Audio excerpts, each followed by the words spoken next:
Welcome back, Rage Nation. Got myself Pete here. That's not really exciting. You got Senior Dixon. I don't think that's appropriate. And you got Monsieur Leopard. Explorers deserved it. No. Absolutely. I was disgusted. I cannot believe they've done this. It's wacky, it's not good, it's just nonsense. I disagree on that. That's not possible. We're getting the band back together. We're on a mission. Yeah. Now we've got a whole new list of things to complain about. Welcome back, Rage Nation. We are at it again. Got myself Pete here, and today I got with me, Rage Quit podcast contributor of the show, Monsieur Trevor. What's going on, my friend? Hello again. Hello. You're singing the wrong. You got to sing Magical Trevor. That's your song. Oh yeah, not Neil Diamond. All right. Nope, not Neil Diamond. Hello, my friend. Yeah, but we got you on, Trevor, because just haven't had you on in a while, and I was like, hey, Trevor, I'm going to record on crew cards, and that's what we're talking about today. And you decided to hop on, and I think now that we've been through the edition a bit, I kind of just wanted to talk about what makes a crew card good versus not good, in our opinion, and just kind of talk about what some of those key factors are when we're looking at those. And then we'll also chat about some recent games that you've been having and some upcoming events, and that'll kind of be our cast for today. For sure. Sounds good. Yeah, before we get into it, make sure that you guys are checking us out. You can do that by getting on the Discord. Also, if you want to support us directly, you can join our Patreon page at patreon.com/RageQuitWire. You get content early. And a matter of fact, patrons are probably going to get this one like 2 weeks early, because I got next week coming out is another War Machine episode, and this one will come out in 2 weeks. So if you're like, I want the malifaux content as soon as possible, or vice versa with War Machine, or you just want both of them, become a patron. You get that stuff early, and sometimes you get stuff that other people won't even ever see because it's just for the patrons. So yeah, Trevor, we got these new crew cards, last edition. These would have been abilities or actions that were just on each individual card. There wasn't a crew card that everybody in that keyword benefited from. So first off, generally speaking, how are you feeling about the crew cards in this edition now that it's a new thing and that every keyword has one?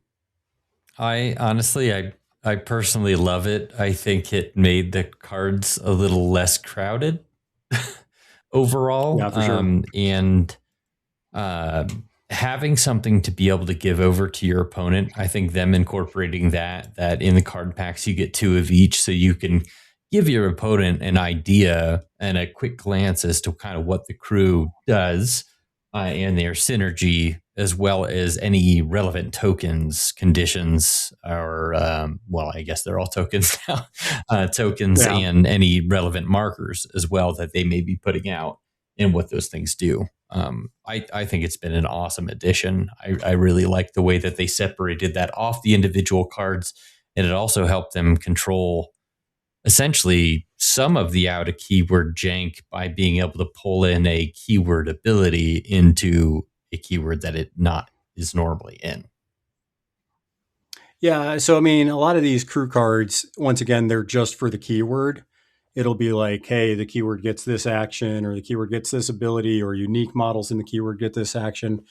And then it'll say things, usually if it's targeting another model, a lot of times it'll say stuff like ally, or, be like, if it's an ally, it gets this extra effect. So you're right. It does really give you an incentive to stay in keyword, which is why I'm sure you're kind of like me. Besides putting maybe a handful of versatiles in a list, I really rarely try to put an out of keyword model in my crew, just because especially if your crew card is good. Some of these crew cards we're going to look at are pretty insane. And if you're not in keyword, you don't get the benefit. Right. And now I'm still having a lot of fun with it. Further down the line into further GGs, I might start incorporating a few more out of keyword models. But yeah, I definitely like to stay within keyword if possible. Yeah, and like you said, it's really good to give to your opponent. It has the common tokens that your crew is going to hand out or deal with. So it might not have everything your crew does as far as what they put out, but it's going to be the main mechanics and you can see the main actions. And it does give you a vibe of like, okay, well, I guess I'm going to be dealing with poison, or okay, I can see that you can move me around. So definitely really cool to have that up front instead of having to be like, well, this model does this and that model does that. And I found it a lot easier for me just to go blindly into a matchup because I can go, okay, this is generally what you do. All right, let me just kind of run into it and see what each individual model does now. Yeah, I'm actually, in fact, hoping that they incorporate that into the app at some point in time, so that when you're looking at your opponent's master, that you can also see the crew card when you're making your Yeah, selections, because it may affect what you want to bring, what you want to tech against, whether yeah, for that's sure. tokens or markers. So, Yeah, so let's go ahead and start by talking about. We won't talk about individual crew cards yet. We'll get there. But as far as from our experience playing in this new edition in fourth, what do you think when you look at a crew card now, Trevor, and you go, oh, wow, this is pretty good? What are some just general things that you notice that good crew cards either have or do when you're looking at them? so I think the first thing that I usually check, like the first thing that my eyes are drawn to when I'm looking at, a crew card that maybe somebody has given me when we're playing against them, is how many actions are it required to be unique only, because that will really affect as to who can do those type of abilities either in my own Yeah. crew or in their crew. So I do find sometimes when those abilities are spread across across all models rather than just unique models, that is usually a pretty special ability or really helps synergize the whole keyword together. Yeah, there's two things that I really look for when I'm looking at these crew cards. One is, okay, is there a generic ability that everybody in the crew gets? So is there going to be something that is just automatically going to make all of my models better? If that is something that's on the crew card, that's something we're like, okay, that's really good.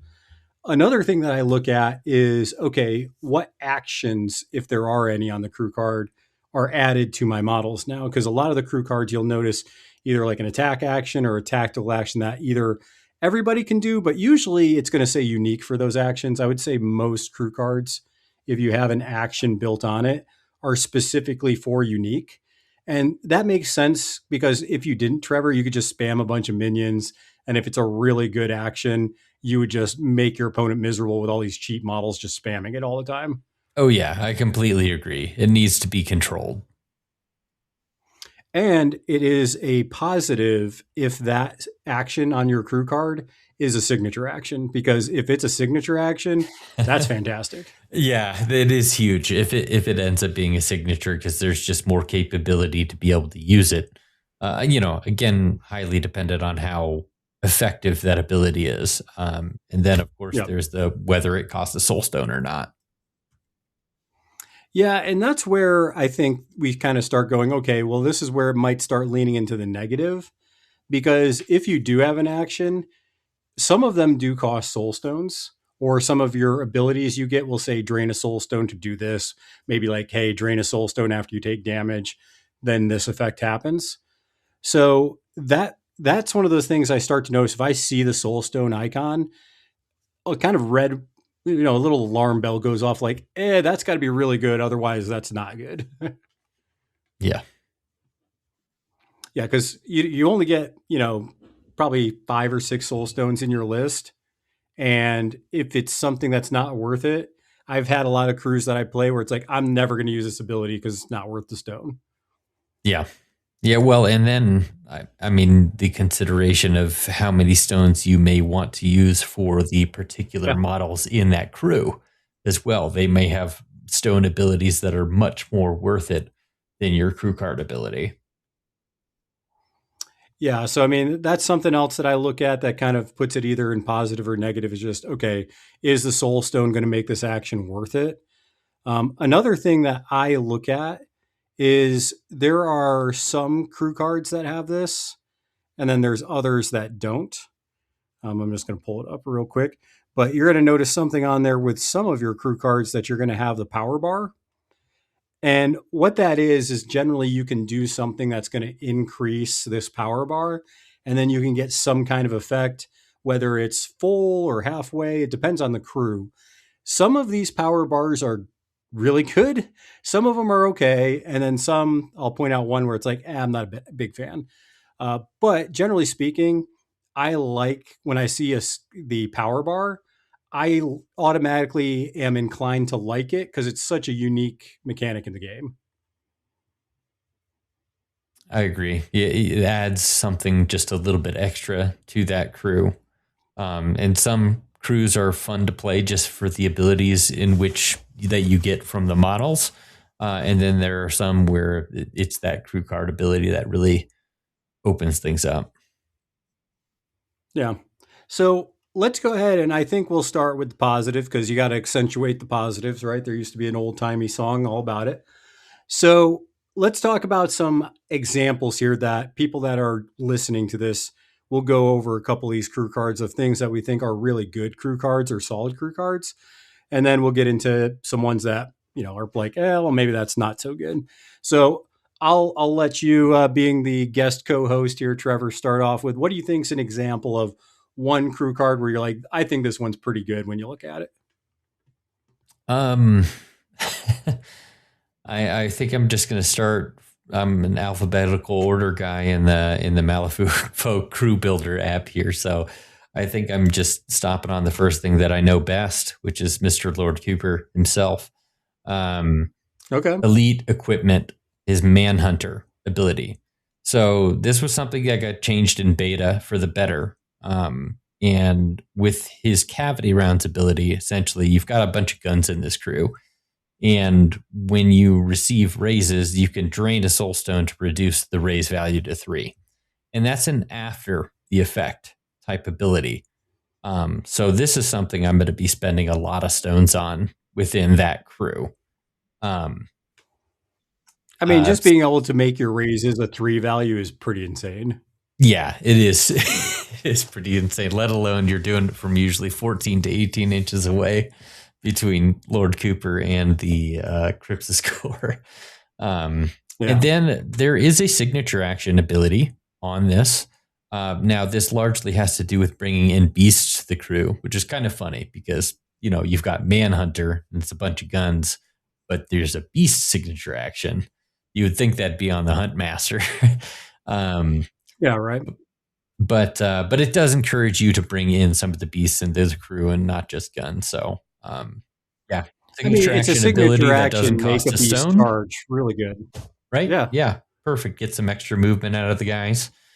But yeah, I think this is an example of I would say a medium good level crew card. Like this is it's got some great abilities on it. It's not. I think it's pretty straightforward too. But yes, it's straightforward. You don't have to think much about it. Yeah, and that's one of the things that I think is also good on a crew card is, yes, you want it good, but sometimes it can be a little too Rube Goldberg where you have to do 3 things to really make the payoff, which some people love. But especially if I was a new player, the Manhunter version of Cooper, really strong, right to the point. You know what you want to do with it just looking at it. And fully supports what that crew does, which is shoot guns. Yeah. Yep. Yeah, if you handed this to me in a tournament, you're like, here's what my master does. I would look at this and go, okay, I'm going to get shot at and things are going to charge me. Gotcha. Yep. All right. So I'll go over one of the ones that I think is just really solid. I definitely think that, I could do that one. Let me just kind of look at what I got here as far as examples. I'll just start with one that I really got into here in 4th edition. I really started playing McMorning. And one of the ones with McMorning that I think is just really strong is the mortuary access one for the malpractitioner. And this version of McMorning, it's just got a lot of good things going on with it. Actually, it really only has 2 things, but you can get really creative with the way you do it. So first thing is that all of your experimental models get bloated stench. This is just a kind of defensive ability that once per activation, you can reduce the damage of an attack by an enemy model by 1. And then let me make sure it's enemy model. Actually, when it's just dealt damage, you can reduce it by 1. But the cool thing is that enemy models within an inch gain the poison token. So this is actually a cool thing that I actually didn't think about when I was playing it, because I technically could jump off a building, damage myself, pulse out poison. That's kind of cool. But either way, I thought that was cool because you're reducing damage, which is awesome, especially since a lot of his models are low defense. But then you also are putting out poison, which is big because McMorning and his crew want to use the poison tokens on the models to summon, different zombies, to use that to increase damage and other things like that. So and that's something really that everybody gets, which is great. Yeah. All of them, even the peons, mindless zombies that you summon. Yeah, the only thing is mindless zombies, they're technically not experimental, but your other zombies are. Oh, okay. Yeah, the zombies now are just versatile. But another great thing about this crew card is that you get an attack action that is a signature action. So this is only for your unique models, though, so you can't spam it with your minions, which, like we said, that's traditionally what you're going to see on most of these crew cards. But this one's Lightning Rod. So this can target allies as well. So it's either, you can use it to target your models we'll see what the effect is, or you can do it to your opponent. It's against speed, which is generally pretty good, stat 7, which is great. But you get to move the target 4 inches. So in certain, pools where you got to sit on points or you got to be in certain spots, really great to move your opponent. But also this is good early on just to help unpack your crew. So this is something that's great. But the bigger thing is there are soul stone things on here. So you can spend 1 soul stone for your ally to take 2 damage and you can remove the summon token. That is fantastic. It's a soul stone, but the fact that you can just summon models that matter for the strategy and scheme. I mean, Trevor, I'm sure you've played against Josh or somebody else. It's good. It's phenomenal. I mean, especially in something like Informants when they wouldn't normally count for that. You'd be able to get this to go off, pull that summon token off, and you've got another viable model for that marker. Yeah, and then there's an additional trigger where you can pay 2 soul stones for staple this on. And basically you can do 2 irreducible damage to your friendly model. And then you get the interesting parts token. And essentially what that does is it lets you use your opponent's crew card. So you can't affect the power bar. That's one of the things you can't do. But if there's something cool on their crew card, you can slap on the interesting parts and then you have the ability to use that. So it's very corner case. You're going to do it a handful of times. It's not something you do every game. Sometimes you look at your opponent's crew card and you're like, I'm not a fan. We're not going to worry about that. Yeah. So Trevor, how about you? Go ahead and throw us another one that we can look at as a good example. Let's see here. I mean, I can tell you what the best one is in Explore Society. Let's do the filthy one. Okay, one of the filthiest. I'm not going to say the filthiest because I've started to play Ivan, and I'm a little, interested to see how long that sticks around too. But Age of Inspiration for Maxine, the Renown. So obviously, you've got Deep Discovery, kind of like the ability they had in 3rd edition, where you can use any card to empower a duel, which is pretty cool. Tag and catalog. I think this research bar is really, really fun. So this is a quote unquote power bar. It's called their research bar. Yep. And when you interact within 1 inch a piece of terrain, you get to mark off one of those research bars. There's 3 of them total. And then they have this ability. It is a full action, but it's called Pattern and Portals. And you can spend a stone to choose an ally within 6 inches, and you could choose up to however many you have on that research bar. So you could choose 3 allies and mark all 3 of those off and place any 3 allies within 6 inches of yourself. You could technically teleport 3 people up 12 inches from the back line if you're positioned correctly, 12 inches up the board, and then one of them gets to interact. And most of the time, that interact is going to be right next to another piece of terrain, fueling that research bar once again, and check back another mark. So it directly supports the itself. fact that, not only are you doing this disgusting movement of 1 to 3 models, but the fact that you then automatically just refill at 1 is just super good. Yeah. And on top of that, all of that crew's cards are very good. So it's a pretty big force to be reckoned with in regard to Boundary Dispute. She may be one of the best masters in the game right now for Boundary Dispute, in my opinion. I do like it. It's definitely strong. I know this is one of the crew cards where people are, they're kind of looking at it a little bit with maybe a little bit of the nerf bat. They're like, maybe that research bar is a little too good. Mm-hmm. I wouldn't be surprised if it did, but for now, I'm having fun with it, though. It is very satisfying. I do like you said, the power bars, this research bar. It's very satisfying to make that interact and check off that mark. Her other version of her card also has checking off objectives, and it's just kind of a tactile thing. That's pretty fun as a part of the crew play. Yeah.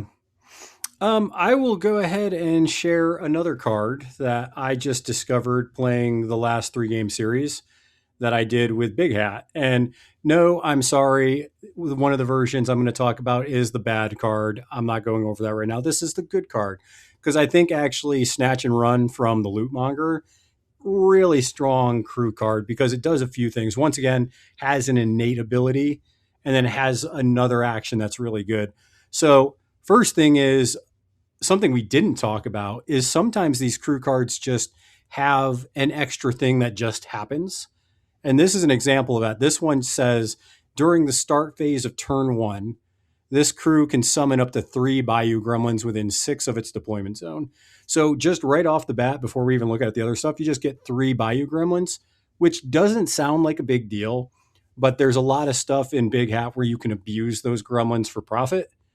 Whether it's killing them to draw a card, you can use criers to drop scheme markers or pulse out damage. So they're actually more useful, and they can actually ping some decent damage here and there. So that's great that you just get those models.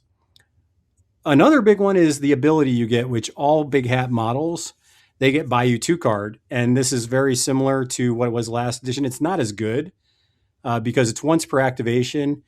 During actions, this model declares. So you can only do it essentially when it's a friendly action that is being declared. You can cheat off the top of your deck. So I can go, oh man, that didn't go off. Oh, well. Oh, wait, let me just cheat off the top. Hey, look, it went off. Great. The only thing is you got to be careful because you have to declare triggers if you do that. So if you go with your crier, the crier has triggers that will kill the model that it is targeting. So if you Bayou 2 card and then you flip the one that says, oh yeah, go ahead and put a scheme down and then kill the model. If you did that to like Lenny just dies. So you have to be very careful, but it is good, right? And then last thing is just the action. It's a signature action. You're going to notice a lot when I talk about these cards.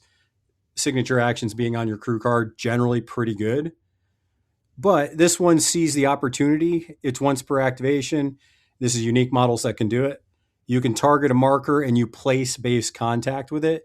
It does have to be an enemy marker, so you can't set yourself up for this. And if it was a scheme marker, an enemy scheme marker, this model gains an impact token, then remove the target. It also has a soulstone trigger for the good haul, which means you get to draw a card, which surprisingly I did quite often just because sometimes you just have it and you're like, yeah, I could use another card. Boom, soulstone. So really good card. I really enjoyed that crew card quite a bit. Yeah, I actually listened to your Big Hat episode today. It seems like you had a pretty good time. Yeah, I had a lot of fun until I got wrecked round 3. Yeah.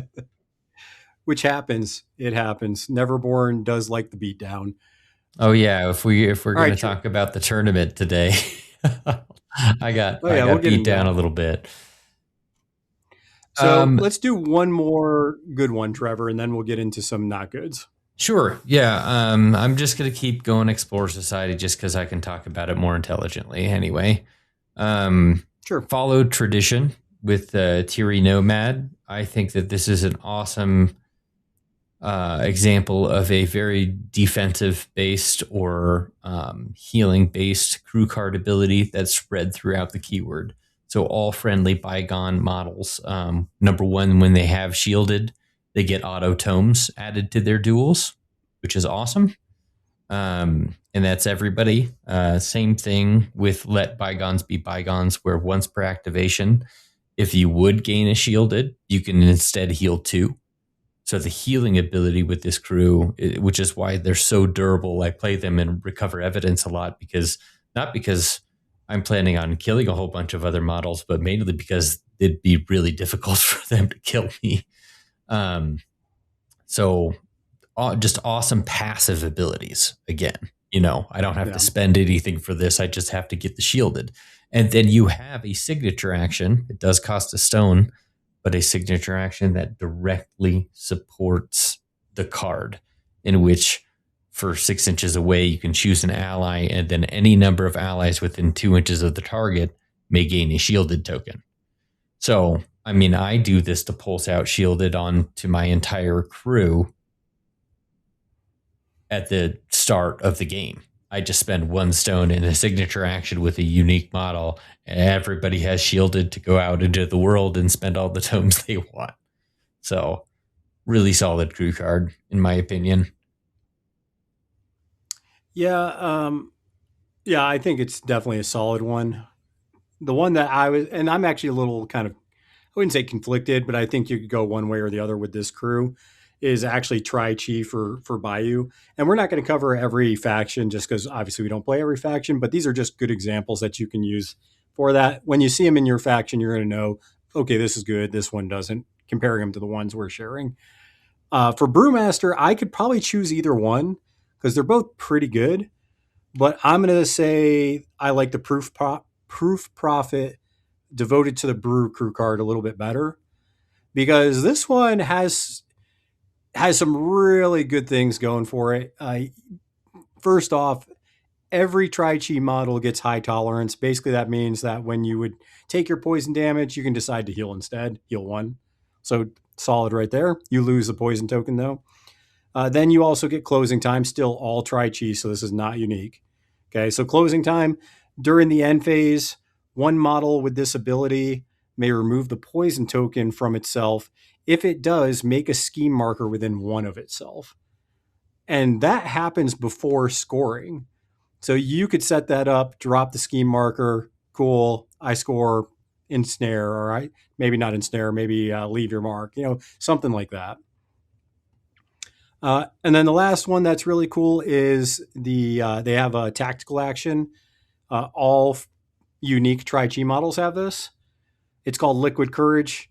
You can target an ally within 6, and just for a flip of a 5, it heals 2 and gains a poison and a bolster token. Jeez. This is pretty. It's not phenomenal. One or the other; it's both. And if you haven't played against this version of Brewmaster, there's a lot of stuff that likes poison, like Hopscotch likes it to heal himself, like 4.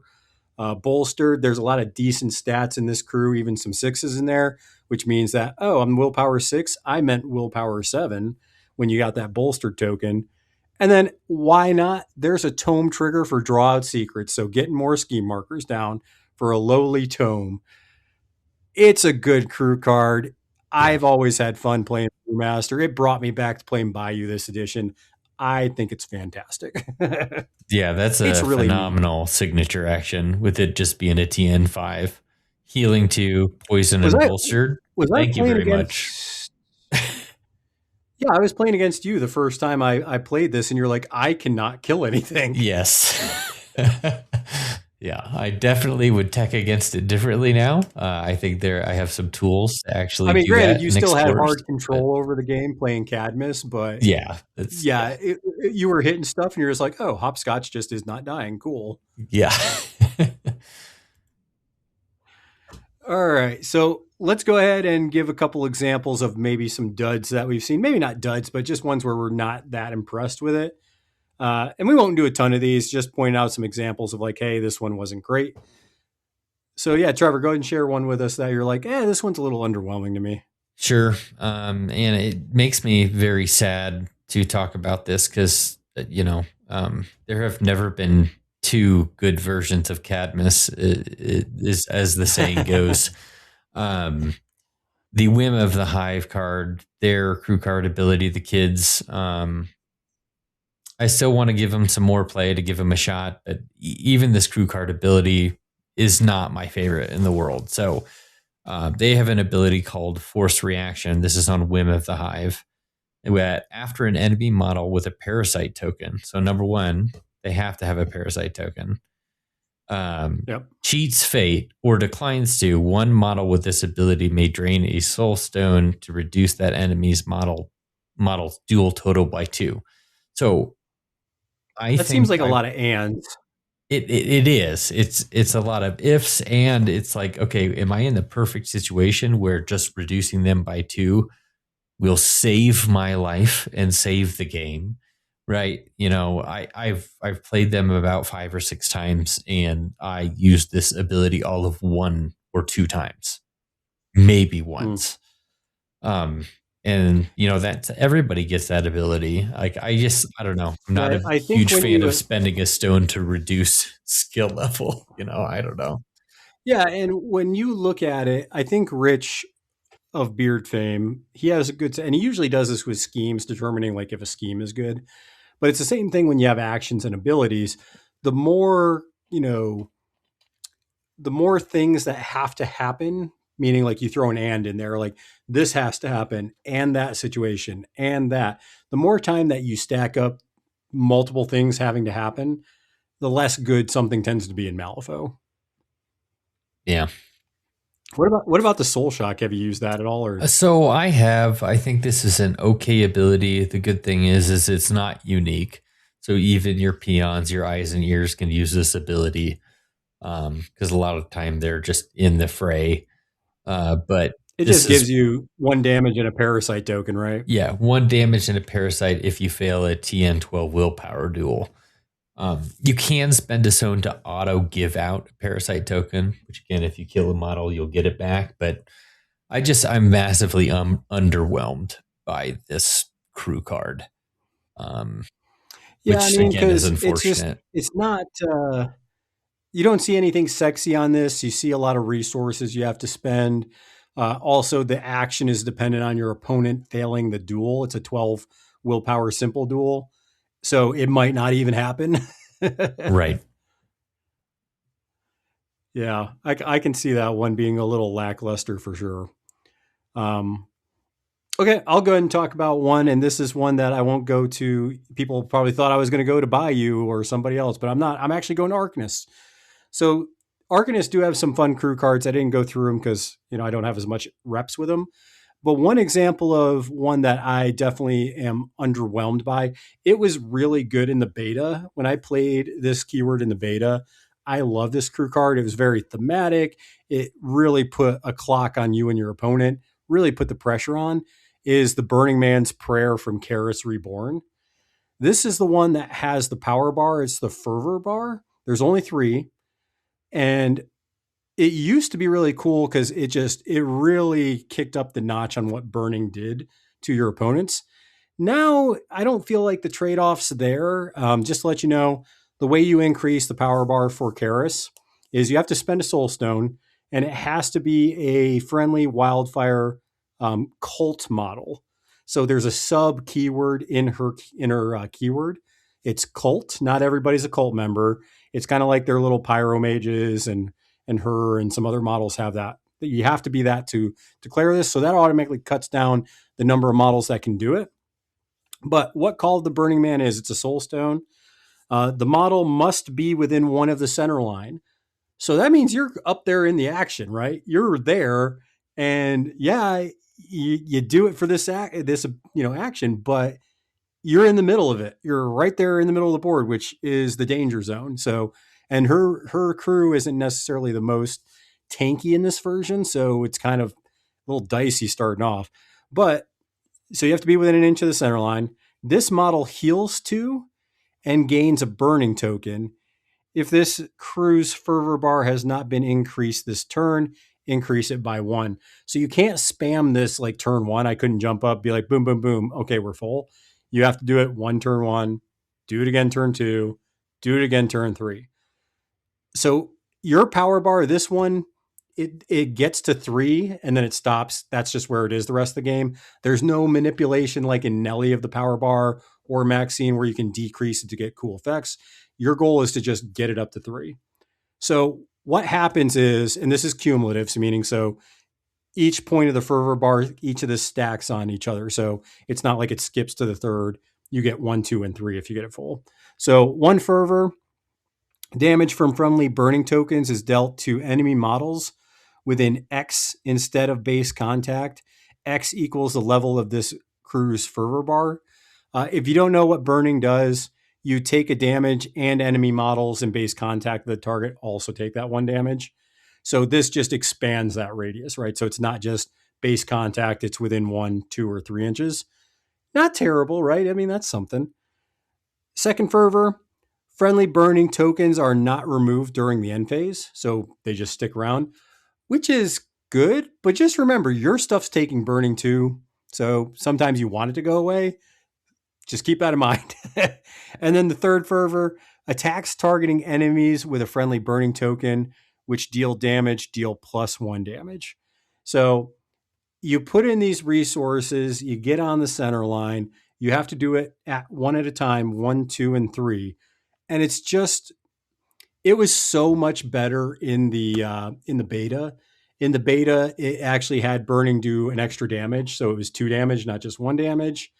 It increased, I think, the radius 2, and then it also did the plus damage at the 3rd level.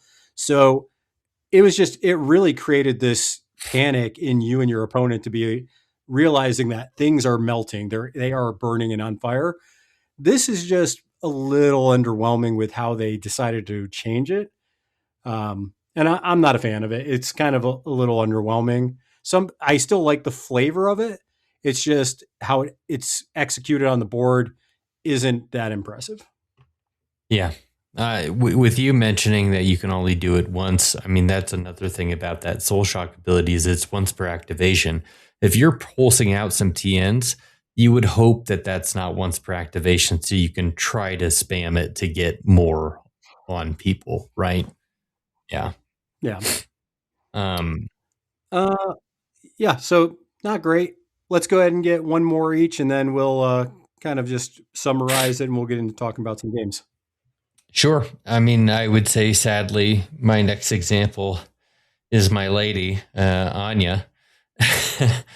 Oh, dear. Now, I will start this off with a caveat that Flush with Cash, the rail magnate, is a phenomenal crew, and they're really, really good to play. But I don't think their crew card makes it so.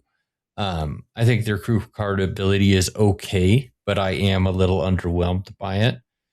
So if you bring it up, you've got labor contract. So this, when you make a scheme marker, you can discard a card to summon a drudge in base contact with it.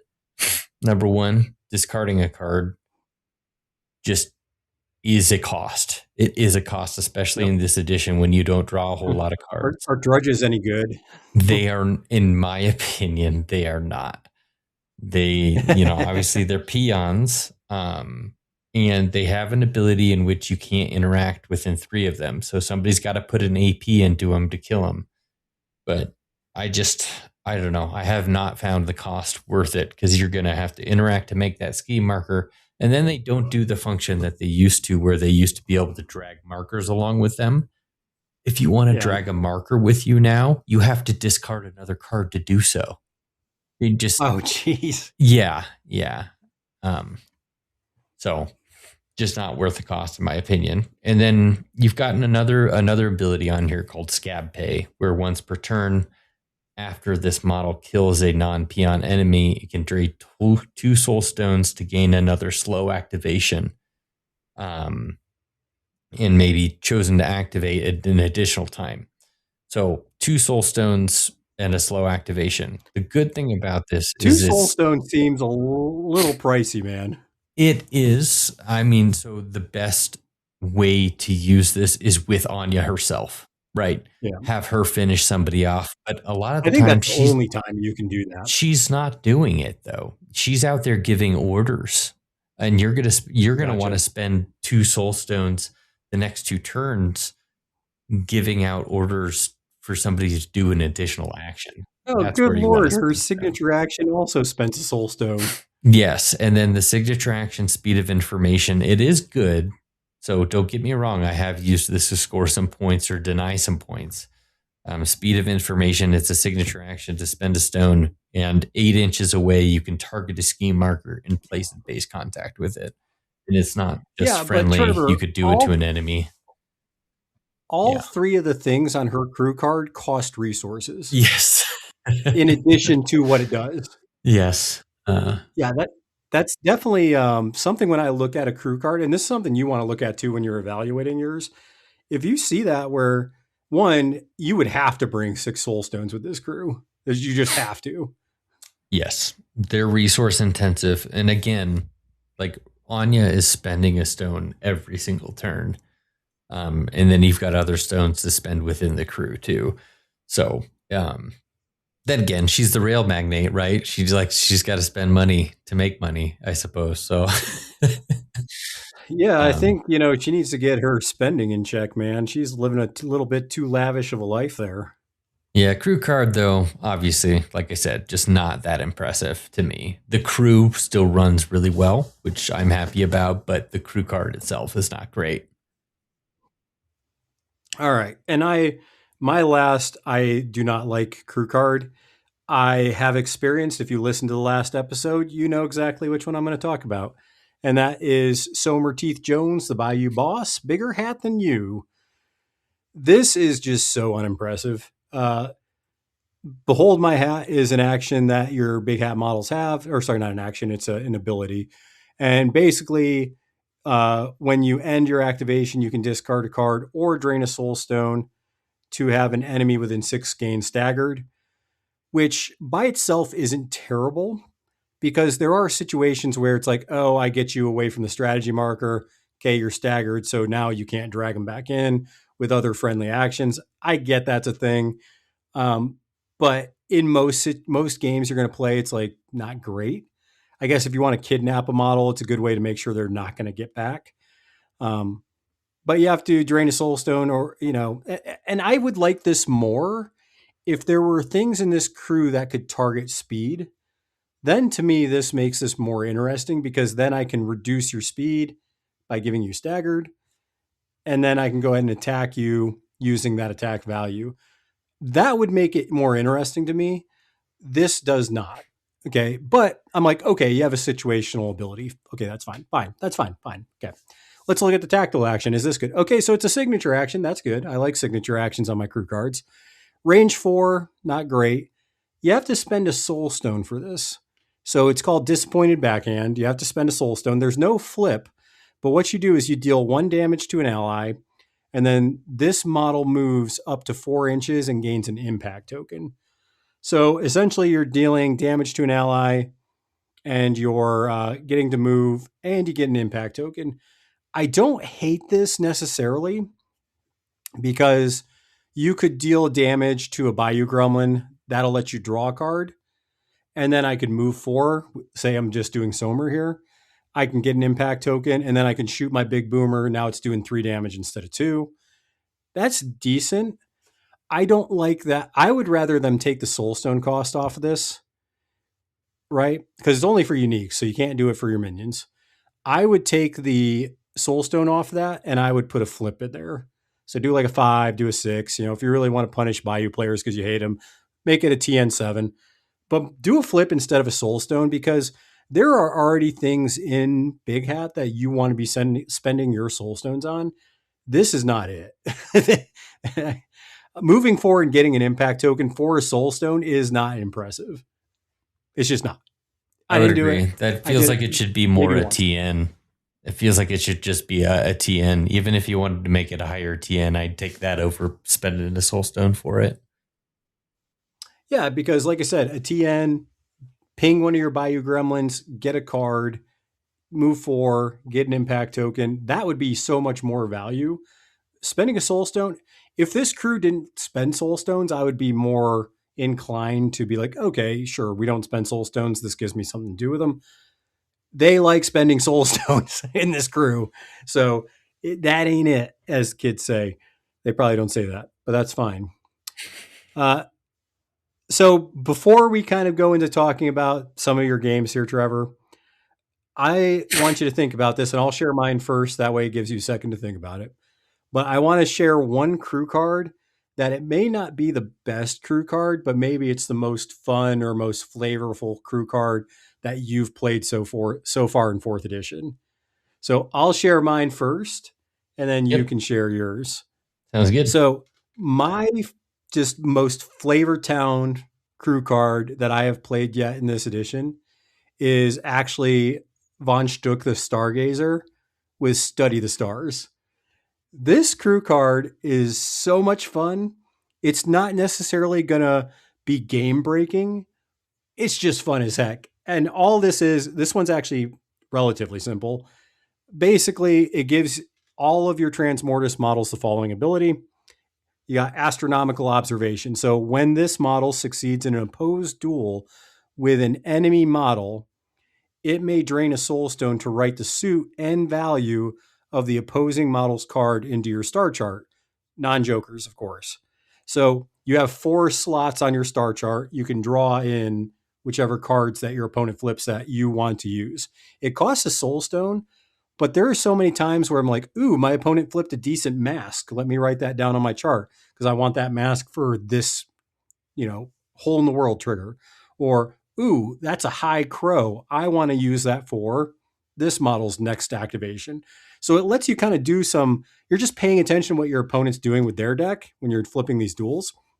And it lets you get some extra cards.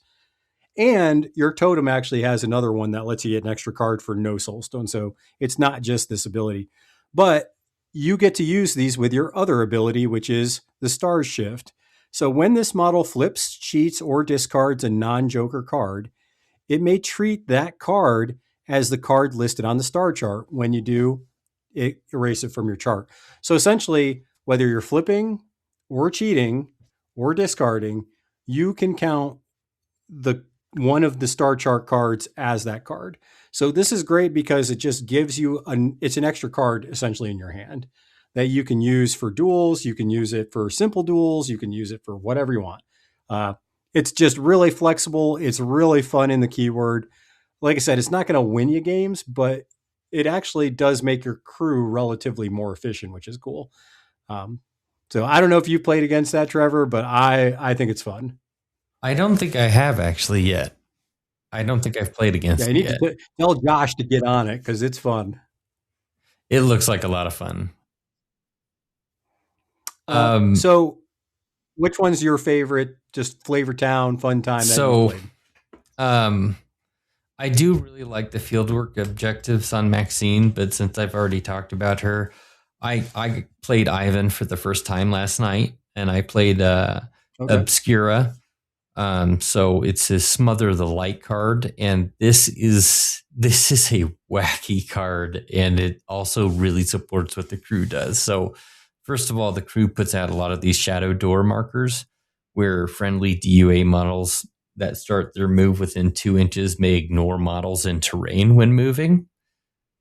First of all, really powerful, really strong ability there. But this gives this Smother the Light card gives all the DUA models the ability that when they move through a model, they can just give them entranced. So you're just able to move through enemy models, drop entranced on them. And then unique models get 2 different action abilities. They do both cost stones, but I think that they're pretty significant. I was very impressed with them yesterday. So first one is they're both signature actions. The first one is Umbral Flare, where from 8 inches away for a TN6 and a stone, enemy models within 3 inches of the target have to pass a TN13 defensive duel or be dealt 3 damage. And if you have an entrance, you have a negative on that. So that seems like a lot. It is a TN and a stone, but being dealt 3 damage if you fail that. Because I think when I did this against Josh last night, he was low on cards at that time, so he didn't have a whole lot to cheat. And I think I took Abel and Abuela. I played against Perdita, down from full health to about 2 health. I mean, you can do this right onto one of your bigger bases like the Alleyway Echo. Yeah. I did it on the Brock Inspector. Yeah. Yeah, and then you do a 3-inch pulse off of that. So that's a decent area. And then whenever I see a simple duel, you want to think about this as well. If it's like a 10 simple duel, usually that's not a great one. But 13 defense duel, most models are going to need an 8 to win that duel. Yes. Yeah. So that's really cool. And then I'm happy I was able to actually use this ability. Their second ability is called I Love It When a Plan Comes Together. Now, there's not a whole lot in this game right now that I think 2 soul stones is worth a cost for. But this is a signature action, 2 soul stones, and within 2 inches of you, you can target a strategy marker and place that strategy marker within 6 inches of its current location, not in base contact with any models. So I used this on Informants last night to just completely take away the strategy marker from where Perdita and I think he had one other model located, and I just placed it right next to 2 of mine instead. Yeah, it's like, oh, that's cute. You're base to base with the strat marker. Yoink. Yeah, there's only a few people, I think, in the game right now that can affect strategy markers. There's only a few masters. And this gives it to all the unique. I mean, yeah, it's all of your unique models with Dua. I think the mechanical rider for Arcanist, I think, can do it. And then the leftovers and turn 4, they can spit out a strategy marker. So yeah, it is far and few in between for sure. Yeah, that's a fun crew card, man. I hadn't looked at that one yet. It's pretty wild. It is. I don't really want to give you. Crew fell wild last night, so I don't really want to give you that Ivan stuff now. Not gonna lie. I'm pretty excited to actually put it on the table now. I didn't quite realize. So yeah, so when you are, especially if you're kind of a newer player, or if you're new to a faction or new to whatever keyword you pick up, just kind of, go through, examine it, see, the general vibe of what your crew card does. If it costs resources, just know that you're going to have to manage those. So whether it's soul stones, be like, okay, I have my crew card that wants me to spend soul stones. I need to bring 6. Or it has a lot of discard card abilities. I need to be a little more reserved with my hand so I don't just run out of it. So just kind of keep that in mind when you're doing it. Definitely just kind of go through, examine what your crew card does. But even if you think you have a bad crew card, put it on the table, because there are some crew cards that I played that I didn't think I was going to be impressed by, and actually turned out to be pretty good. Yeah, I think it takes 2 to 3 games to really figure out how many soul stones you want to be bringing in and how effective that actually is and how much it's worth spending it. Yeah. I've come to the philosophy of just, spend them or lose them, because the more I spend, the more effective I feel like the crews have been, and you're going to get them back because stuff dies. So, yeah, you'll get a handful back for sure.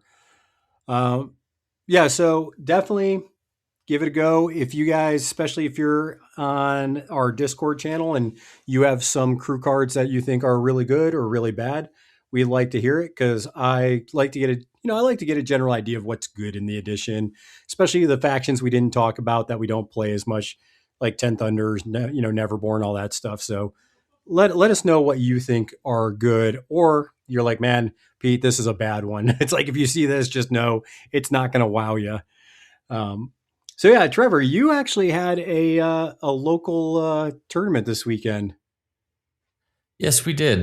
Thanks to Josh Icky in the Discord for running that tournament. It's been nice that some of my community members have taken turns in running the tournament, so it doesn't always have to be me. And we all get a chance to play, which is great, because we try to keep things even. So we often have somebody sit out so people don't have a bye. The person that's running it usually. But yeah, how many people did you have at the local one? We ended up having 8. We had 9 with Josh, but we had 8. We had somebody bow out at the last moment. We usually have about 10. It's pretty standard, about 8 to 10, which is decent. It's perfect for a little quarterly tournament. So what were you trying to play in this tournament? So I know you were excited because you don't always get to play in the events. So what were you looking to drop? What were you looking to do with those keywords that you decided to bring? So I hadn't played in a while, and I was balancing whether or not to just slam down Maxine and play her all 3 rounds. Let's go try hard. Which you absolutely totally could. And I probably should have. But then, I don't know, I got the birds and I started to get them painted up. So I wanted to see them on the table. And then I had just finished up painting my Bygone crew. And I like seeing them on the table. So I actually just decided to play 3 different masters in it and get another rep in with Hunt Master. But the first game, we basically had Flank, Boundary Dispute, Runic Binding, Assassinate, and Leave Your Mark. And I played against Rusty Alice. And I threw down Maxine the Renown. And again, as much as Rusty was just leading models off the table, I was still able to give a little bit back there and ended up taking that game 7-4. So I had a strong first game. Yeah, talking about good crew cards, Rusty has a pretty decent crew card in a crew. Oh, yeah. That crew can be scary effective. I guess your range was just a little stronger, huh? Yeah, well, and I don't think Alan had played against it yet either. That pattern and portals ability that we had talked about is just extremely effective. And there's hardly anybody that can outdo Maxine in Boundary Dispute right now. So strong game, felt really good. I was on a bit of a high after this. I was like, okay, cool. Good start to the tournament. Well, things proceeded to go downhill. round two gotcha, huh? Yeah. Well, round 2, I was up against Thunder's Josh, and Thunder's Josh in our meta. That's what we call him because he plays Thunders, and we have 2 Joshes. But he's probably one of the strongest players in our meta. He has quite often beat us out in almost all of these quarters. So you dropped your strongest keyword, right? Well, so what I did was I dropped Hunt Master, which I have all of 2 plays in right now. So I'm going against the best player in my meta. Let me drop the keyword I'm probably least familiar with in my faction. Yes and no. I mean, I'm still familiar with Cooper. Yeah. I should have played better than I did. I will say these next 2 games, both this game with Hunt Master and the next game, I killed it on strat. I did really well on strategy, and I pretty much got the strategy almost every single time. I just couldn't. I chose extremely poorly in my freaking scheme choices. You chose poorly. I did. I chose a lot of situational schemes that I don't normally choose, such as ones that can be 9. You got cute. People I did. I got a little cocky. I was like, hey, I'm going to come here and throw down. I deserved this. This is exactly what I deserved. But I still had a lot of fun. And getting 3 different painted crews on the table always feels good. What keyword did he play? So in that game, he played Asami. Interesting. Yeah. And scheme wise, I just couldn't keep up. So at the very beginning of that game, I put Rex up a little bit, and I was able to actually kill a Kenku, just second or third activation Rex went up there, just Nice. demolished a Kenku, and then the Thunders proceeded to lure me into their web, and they freaking murked the Rex first turn, just like completely dead. Lured him in like 12 inches and just laid into him. Yeah. All right. Well, how'd your last game go with round 3 then? So round 3 was good. I played against Jason. He's one of our standard Neverborn players. Neverborn can be tough this edition. Yeah, he played Titania. And I played Tiri, Nomad, into Recover Evidence. Okay. So she's been kind of a mainstay of mine into Recovered Evidence because they're, again, we talked about earlier today how hardy they are. I'm pretty sure that Killjoy and Titania herself, probably dumped 15 to 20 damage points into my little roly-poly. And, he did his thing. He died. He dropped his tail. He healed all the way back to full with a shield within like 2 activations. Yeah, and just rolled off. And on top of it, and I didn't realize how good this was going to be into it, but you played against Titania recently, those those land markers. Talk about just them not mattering. Like I just steamrolled over them.